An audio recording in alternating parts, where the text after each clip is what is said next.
Just stop this violence. তারা সত্যিকারের BJP প্রার্থী, আমি তাদের কোনো আস্ফালন এখনো পর্যন্ত আমি ব্যক্তিগত স্তরে দেখিনি। মমতা ব্যানার্জি যে কালচারটাকে তুলে এনেছিল না, সেম কালচারটা আজকে কিন্তু ক্যারি ফরওয়ার্ড হচ্ছে, এবং এর জন্য দায়ী one and only Mamata Banerjee. বামপন্থী চেঞ্জ হয়েছে, একদিন টিএমসি চেঞ্জ হয়েছে, কংগ্রেস চেঞ্জ হয়েছিল, এটাও কোনো না কোনোদিন শেষ হবে না। বুদ্ধবাবুর শেষটা যেটা নিয়ে গর্ববোধ করি আমরা, সেটা হচ্ছে বুদ্ধবাবুর যে অধ্যায়টা শেষ হয়েছিল সেটা খুব গর্বের ছিল। রাজনীতি থাক রাজনীতির জায়গায়, ধর্ম থাক ধর্মের জায়গায়, স্কুল থাক স্কুলের জায়গায়, মন্দির থাক মন্দিরের জায়গায়।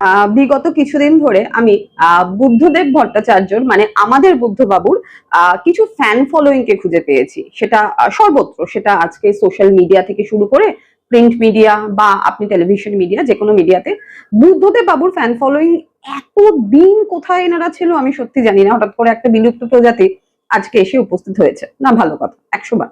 গতকাল মানে রবিবার দিন আমাদের এখানে বজবজে বিজেপির একটা মিছিল বেরিয়েছিল, মহামিছিলই বলা যেতে পারে, প্রচুর লোক, ঠিক আছে, অগুন্তি লোক। সবচেয়ে হাস্যকর বিষয় যে সেই মিছিলের মোটামুটি 60 to 70% মুখ সেই লোকগুলো যারা এতদিন প্রতাপ খাটিয়ে সবুজ ঝান্ডা, সবুজ, এবং তাদের বেশিরভাগ আমি দেখি তারা অ্যাটায়ার যেটা পরতো, পাঞ্জাবি পরতো, তারা সবুজ কালারের পরতো, ঠিক আছে।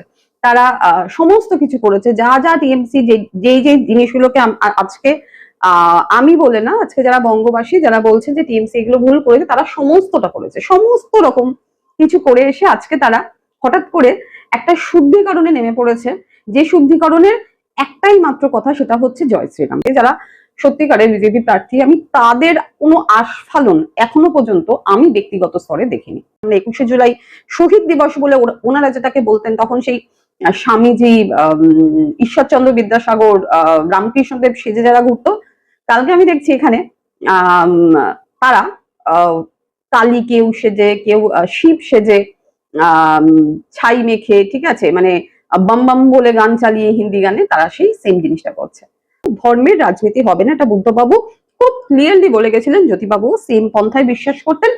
আমি মানুষ হই এবং যারা শিক্ষিত সম্প্রদায় তারা কিন্তু আশা করি এই পন্থায় বিশ্বাস করবে যে ধর্মের রাজনীতি কাম্য নয়। জয় শ্রীরাম বলে একটা হাক দিয়ে দিলেন, যদি আজকে দাঙ্গাটা লাগে না, সাধারণ মানুষ মরবে। কেউ গিয়ে শান্তিনিকেতনে ওই যে বড় যে গেটটা আছে ওটাও আপনি টপকাতে পারবেন না, আর বিজেপিরও কোনো মানুষের গেট কিন্তু আপনি টপকাতে পারবেন না। রাস্তায় আপনাকেই নামতে হবে, ট্রেনে বাসে আপনাকে, মেট্রো করে অফিসে যেতে হবে, অ্যাটলিস্ট আমাকে তো যেতে হবে, আর বাজার আমাকে করতে হবে, দরদাম করেই করতে হবে। তাই একটা সুষ্ঠু জিনিসকে যদি পরিবর্তন ভাবেন, তা পরিবর্তনটাকে পরিবর্তনের মতো করে নিন, পরিবর্তনটাকে নিজের ফায়দার পরিবর্তনে পরিবর্তিত করবেন না।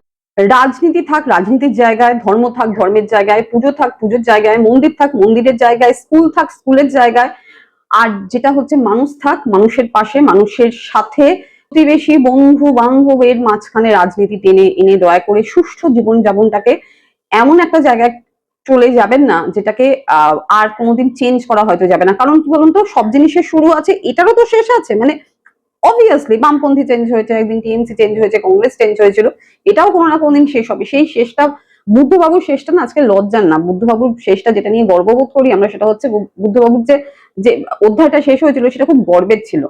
তো সেইটা করুন, সুষ্ঠু জীবনযাপনে ফিরে আসুন। Don't be ashamed, don't make us ashamed as a human being. Please please please, it's a plead to all of you, just stop this violence, stop this nonsense violence. It's a request. Lal salam.